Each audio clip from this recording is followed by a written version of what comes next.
ಅಲ್ಲ ಇವಳು ಭಾಗ್ಯ ಎಂಬಳು ಬಡ್ಡಿಗೆ ದುಡ್ಡಿಸ್ಕೊಂಡು ಆಗಲೇ 2 ತಿಂಗಳು ಆಗ್ತಾ ಬಂತು. ಇನ್ನೂ ಅಸಲು ಇಲ್ಲ ಬಡ್ಡಿನೂ ಇಲ್ಲ ಎಂಥದ್ದು ಇಲ್ಲ. ಇನ್ನು ಕೊಡೋಕ್ಕೆ ಬಂದಿಲ್ವಲ್ಲ ಇವಳಿನ್ನ. ನೋಡೋಣ ಇವತ್ತು ಕೊಡ್ತಾಳೆ ನಾಳೆ ಕೊಡ್ತಾಳೆ ನಾಳೆ ಕೊಡ್ತಾಳೆ ಅಂತ ನೋಡ್ತಾನೆ ಇದ್ರೆ ಇವಳೇನು ಕೊಡಂಗೆ ಕಾಣ್ತಿಲ್ವಲ್ಲ ಇವಳು. ಇನ್ನು ನಮ್ಮನೆಗಿರೋ ಗಂಡಸರು ಆ ಹುಡುಗ ರವಿ ಅಮ್ಮನಿಗೆ ಹೇಳ್ತೀನಿ ಹೋಗೋ ವಸೂಲಿ ಮಾಡ್ಕೊಂಬ ಬಡ್ಡಿ ಕೊಟ್ಟಿರೋರಿಗೆಲ್ಲ ಅಂತಂದ್ರೆ ಅಮ್ಮ ನಾನೋಗಲ್ಲ ಕಣಮ್ಮ ಅಂತ ಅವನಂತಾನೆ. ಇನ್ನು ಈ ನಮ್ಮಯ್ಯಪ್ಪ ಕೃಷ್ಣಪ್ಪಗೆ ಹೋಗಪ್ಪ ಹೋಗಪ್ಪ ಬಡ್ಡಿ ಕೊಟ್ಟಿರೋದ್ರ ಬಡ್ಡಿ ಇಸ್ಕೊಂಬಂದ್ರೆ ಈ ಮನುಷ್ಯನು ನಾನೋಗಲ್ಲ ಅಂತಾನೆ.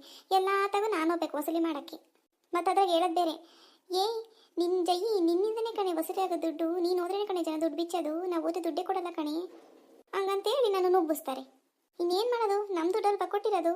ಹೋಗ್ತಾನೆ ನಾನೇ ಸಂಜೆ ಹೋಗಿ ಜಗಳ ಮಾಡಿದ್ರೆ ಚಿಂತಿಲ್ಲ, ದುಡ್ಡು ವಾಪಸ್ ಇಸ್ಕೊಂಬರ್ತಾನೆ. ಈ ಹುಡುಗನ ಹೊಲ್ದ ಕೆಲಸ ಮಾಡಿಸ್ತೀನಿ ಕೂಲಿ ಆಳುಗಳಿಗೆ ಅಂತಂದು ಹೋದಾನೆ ಇಷ್ಟೊತ್ತಾದರೂ ಇನ್ನೂ ಮಂತಕ್ಕೆ ತಂದು ಸುದ್ದಿ ಇಲ್ಲ. ಇನ್ನು ಈ ಅಪ್ಪನ ಪಂಚಾಯತಿ ಕಟ್ಟದಾಗೇನೋ ಕೆಲಸ ಐತೆ ಅಂತಂದು ಹೋದ, ಇವನು ಬರಲಿಲ್ಲ. ಈ ದೊಡ್ಡ ಮನೆಗೂ ನಾನು ಸುಮ್ಮನೆ ಗೂಬೆ ಥರ ಒಬ್ಬಳೇ ಇರಬೇಕು.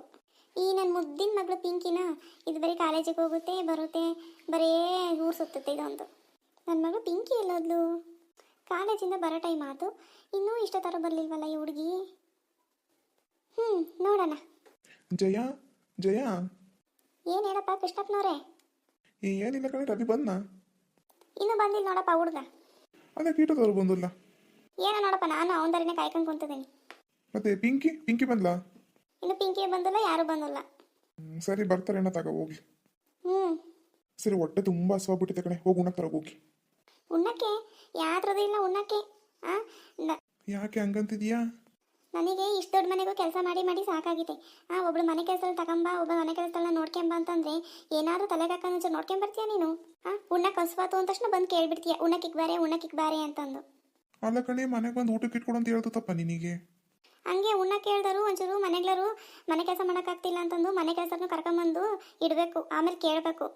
ಸರಿ, ಅವನಿಗೆ ಹೇಳಿದ್ದೀನಿ, ಅವ್ನು ಬರ್ತಾನಲ್ಲ, ಅವ್ನು ವೆಂಕಟೇಶನ್ಗೆ ಹೇಳಿದ್ದೀನಿ ಕರ್ಕೊಂಬ ಅಂತಂದು ಕರ್ಕೊಂಬರ್ತಾನಂತಾಗ. ನೀನು ಹೇಳ್ತಾನೆ ಇದೀಯ 3 ವರ್ಷದಿಂದ, ಯಾರು ಬಂದಿದ್ದು ಕಾಣೆ ನಾನು. ಅಯ್ಯೋ ನಿಂದೊಳ್ಳೆ ಕತಿಯದಲ್ಲಿ ಈಗ ಯಾರು ಬರಲ್ಲ ಕಣೆ ಮನೆ ಕೆಲಸಕ್ಕೆ. ಹುಡುಕಿರಿ ಎಲ್ಲರೂ ಬರ್ತಾರೆ. ಹಿಂಗಂದು ಒಂದು ಮುಂಚೆ ಒಬ್ಳು ಕರ್ಕೊಂಬಂದಿದ್ದೆ.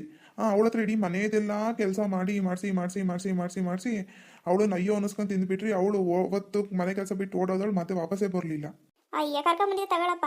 ಅವಳು ನೋಡ್ರೆ ಮೂಲೆ ಮುಕ್ಕಟ್ಟು ಯಾರದ್ದು ಗುಡಿಸ್ತಾನೆ ಇರಲಿಲ್ಲ, ಏನೋ ಮಾಡ್ತಾನೆ ಇರಲಿಲ್ಲ. ಒಂಚೂರು ಅಲ್ಲಿ ಗುಡ್ಸೆ ಇಲ್ಲಿ ಗುಡ್ಸೆ ಇದನ್ನ ಮಾಡಿ ಅದನ್ನ ಮಾಡಿ ಅಂತಂದ್ರೆ ಸಾಕು, ನಂಗೆ ಅಲ್ಲಿ ನೋಯ್ತೈತೆ ನನಗೆ ಇಲ್ಲಿ ನೋಯ್ತೈತೆ ಅಂತಂದು ಹೋಗೇ ಬಿಟ್ಲು. ನಾನೇನು ಮಾಡಲಿ?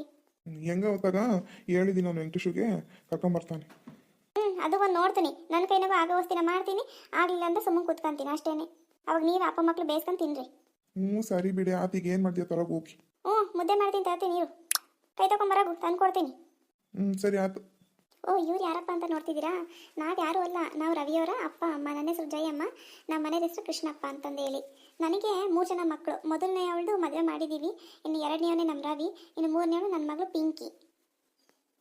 ನಾವು ಮನೆ ಕಡೆ ಭಾಳ ಚೆನ್ನಾಗಿದ್ದೀವಿ. ನಮ್ಮದು 20 ಎಕರೆ ಅಡಿಕೆ ತೋಟ ಇದೆ, 10 ಎಕರೆ ತೆಂಗಿನ ತೋಟ ಇದೆ, ಇನ್ನು 10 ಎಕರೆ ಬೆದ್ಲ ಐತೆ. ಸೊ ಮನೆ ಕಡೆ ನಾವು ಭಾಳ ಚೆನ್ನಾಗಿದ್ದೀವಿ. ಮತ್ತು ಬಡ್ಡಿ ವ್ಯವಹಾರನೂ ಮಾಡ್ತೀವಿ. ನಿಮಗೂ ಯಾರಿಗಾನ ಬಡ್ಡಿ ಬೇಕಿದ್ರೆ, ಬಡ್ಡಿಗೆ ದುಡ್ಡು ಬೇಕಿದ್ರೆ ನಮ್ಮ ಹತ್ರನೇ ಬರೀ, ನಾನು ಬಡ್ಡಿಗೆ ದುಡ್ಡು ಕೊಡ್ತೀನಿ. 10% ಬಡ್ಡಿ, 1% ಕಮ್ಮಿ ಕೊಡೋದಿಲ್ಲ, 10% ನಾನು ಕೊಡೋದು. ಬೇಕಿದ್ದವ್ರು ಬನ್ನಿ. ನನ್ನ ಗಂಡ ಊಟಕ್ಕೆ ಬರ್ತೀನಿ ಅಂತ ಆಮೇಲೆ ಊಟ ತರಲಿಲ್ಲದ್ರೆ ಅಷ್ಟೇ ಬಾಯಿ ಬಡ್ಕೊಂಡ್ಬಿಡ್ತಾನೆ. ಹೋಗಿ ಊಟ ತಗೊಂಬರ್ತೀನಿ ರೀ. ಏನಪ್ಪ ತಗೊಂಬಂದಿದ್ದೀನಿ, ಬಾ ತಿನ್ನು. ಸರ್ಕಣೆ ಆತ ಅಲ್ಲಿಡು ಬಂದೆ. ಒಬ್ಬೊಬ್ಬೊಬ್ಬ ಏನೇ ಸ್ಪೆಷಲು, ಮುದ್ದೆ ಬಸ್ಸಾರು ಎಲ್ಲ ಮಾಡ್ಕೊಂಬಂದ್ಬಿಟ್ಟಿದ್ಯಾ? ಸ್ಪೆಷಲ್ ಏನೈತಪ್ಪ ಅದ್ರಾಗೆ? ಹೊಲ್ದಾಗೆ ಸೊಪ್ಪಿಟ್ಟುತ್ತಾ ಎಲ್ಲ ಹಾಕ್ಬಿಟ್ಟು ಬಸ್ಸಾರು ಮಾಡಿದ್ದೀನಿ. ನೋಡೋಕೆ ಚೆನ್ನಾಗಿತ್ತವ, ತಿನ್ನಕ್ಕೆ ಹೆಂಗೈತ ಏನ? ತಿನ್ನಕ್ಕೂ ಚೆನ್ನಾಗಿರುತ್ತೆ, ಕುತ್ಕೊಂಡು ತಿನ್ನು. ಸರಿ ಆತಾಗ. ಸಾರಲ್ಲ ಹೆಚ್ಕಡೆ ಮಾಡ್ಬಿಟ್ಟಿಯ ಕಡೆ, ಖಾರ ಗೀರೆಲ್ಲ ಕೂರೋಗಾಕ ಹಂಗೆ ಚೆನ್ನಾಗಿ ಮಾಡ್ಬಿಟ್ಟಿಯ ಸಾರ. ಅಯ್ಯೋ ಹೌದೇನಪ್ಪ, ಅಷ್ಟು ಚೆನ್ನಾಗಿ ಮಾಡಿದ್ದೀನಾ? ಕಣೆ ಭಾಳ ಚೆನ್ನಾಗಿ ಮಾಡಿದೀಯ. ಸರಿ ಆತಾಗ ಊಟ ಮಾಡು. ನೋಡಿ ಕತೆ ಹೀಗೆ ಮುಂದೆ ಹೋಗ್ತಾ ಇರುತ್ತೆ. ನೀವು ನನ್ನ ಚಾನಲ್ನ ಸಬ್ಸ್ಕ್ರೈಬ್ ಮಾಡಿಕೊಂಡು ನಿಮ್ಮ ಫ್ರೆಂಡ್ಸಿಗೆಲ್ಲ ಶೇರ್ ಮಾಡ್ತಾಯಿರಿ, ಓಕೆನಾ?